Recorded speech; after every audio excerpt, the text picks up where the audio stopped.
Good day, friends. Mark Shaw here from Westbound Sounds. Welcome to another Raspberry Pi synthesizer video. Today we're going to look at how to install this brand new $35 LCD touchscreen for my synth project. My past 3 videos have been all about figuring out the audio challenges of the Pi, so now let's focus on the display side of things. The first thing we find is an ancient piece of technology known as optical media. This DVD in particular includes the drivers and documentation for the touchscreen. If your Pi is connected to the internet, you won't need this, and I'll show you how to download the necessary software shortly. Next, of course, is the screen itself. It looks pretty good and nothing got damaged despite the box being a little beat up. If we take a look at the board, we'll see the socket which plugs right into the GPIO header on the Pi. It takes up about 3/4 of the pins, but not all of them luckily, because I'm going to need to use some of those pins to hook up a power switch again, possibly in a future video. Here is the HDMI input along with a micro USB port which you're going to need to provide power to. Although you can power the screen using the Pi's USB ports, no problem, the touchscreen does not use USB to interface with the computer. The I/O is handled all through the GPIO header. And over here we have a little switch to toggle the backlight, which is kinda neat I suppose, but I'm not going to be using it since the backlight's always going to be on, so it's not a huge deal for me.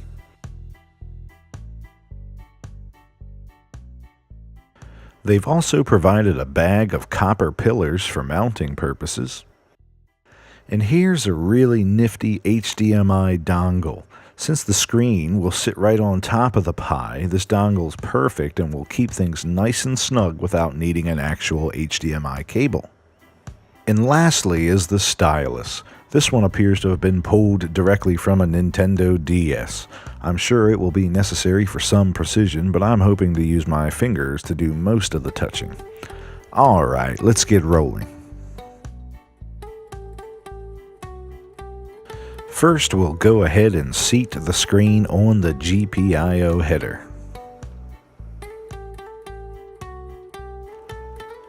And it fits like a glove.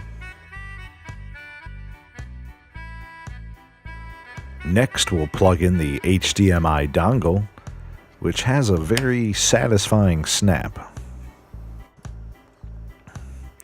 We're going to need a short micro USB cable to power the screen. Again, plugging it right into one of the Pi's USB ports works just fine. You know, the more I see how this thing's coming together, the more I'm ready to get a proper box built for all of this. And hopefully that again will come in a future video.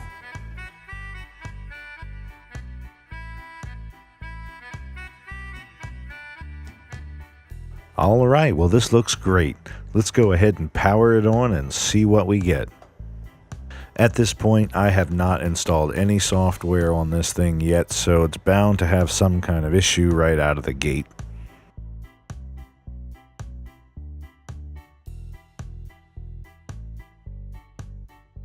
Well, it definitely turns on, which is a good sign.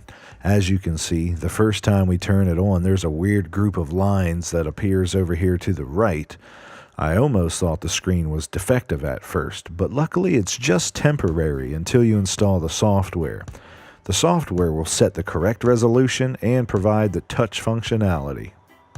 Now we'll run the git clone command to download the driver software from their GitHub project. Feel free to pause the video if necessary.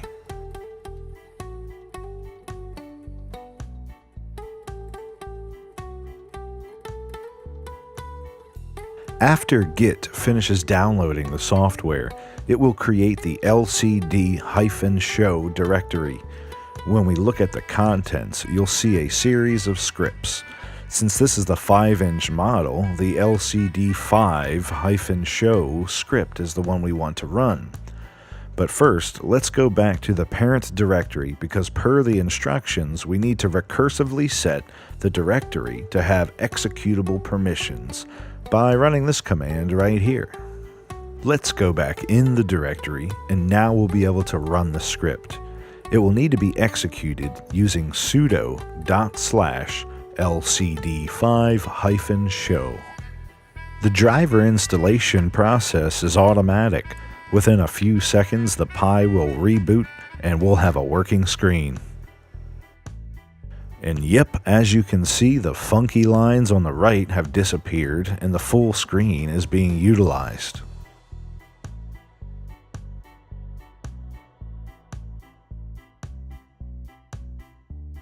X loads up just fine and looks great. Let's see if the touch functionality works.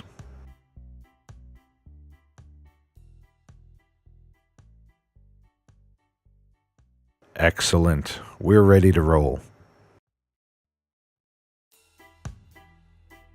If you've watched my previous videos, you've seen that I already have SunVox working great with the Pi. My goal now is to make SunVox run as soon as the Pi boots up. If you're not using the default Raspbian image, this process may differ. We'll go under the .config directory, then lx session, and there we can edit the auto start script for the lxde desktop environment, which Raspbian uses by default. At the end of this file, simply type in the full path to the SunVox executable. We'll save this and reboot one more time to see what happens.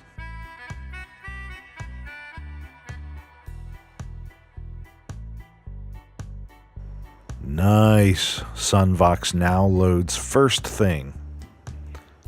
Now let's try out that stylus. Alright, well that works pretty well.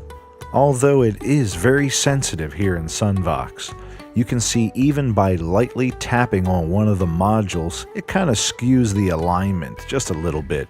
It's not a huge deal, but using your finger works a bit better.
Well, that sounds fantastic. Having the touchscreen is nice, but another trick that is helpful in SunVox is mapping MIDI knobs and buttons.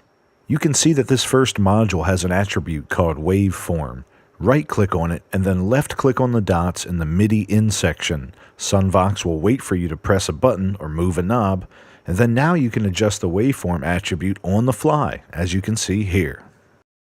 Once you have SunVox configured just the way you want, you won't really need a keyboard or mouse anymore, but the touchscreen will be nice when you need to do some more fine-tuning.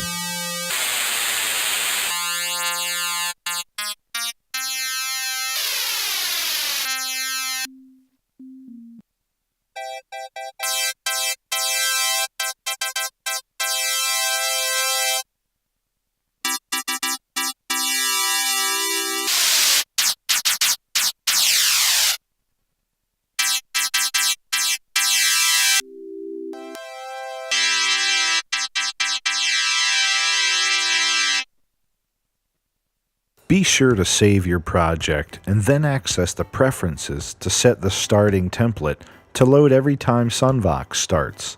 This will allow all of your modules and presets to be automatically loaded every time you turn on the synth. SunVox is indeed a very powerful piece of software, and I really enjoy how easy it is to get working. I don't even utilize things like the pattern editor or other features besides just customizing the instrument modules. I basically use SunVox as my canvas to program the synth sounds I want to use on a regular basis. In theory, you could save a bunch of SunVox projects and load them up whenever you're looking for a specific group of synth patches. For now, I'm very pleased with the progress we've made today. I've received a lot of wonderful feedback from all my awesome viewers and subscribers, and it's really great to know that there are so many other enthusiasts out there. I'm happy to respond to any questions or comments about your Pi project. If you like what you see, click that subscribe button or send me a buck on Patreon. It really helps with the creation of future videos. Today's video was brought to you by Westbound Sounds, where we create custom music for promotional marketing campaigns. Feel free to stop by wbsounds.com to learn more. You can also visit my personal website, markyshaw.com, for new song releases and booking information for live events. Thank you all so much for watching and have a wonderful day.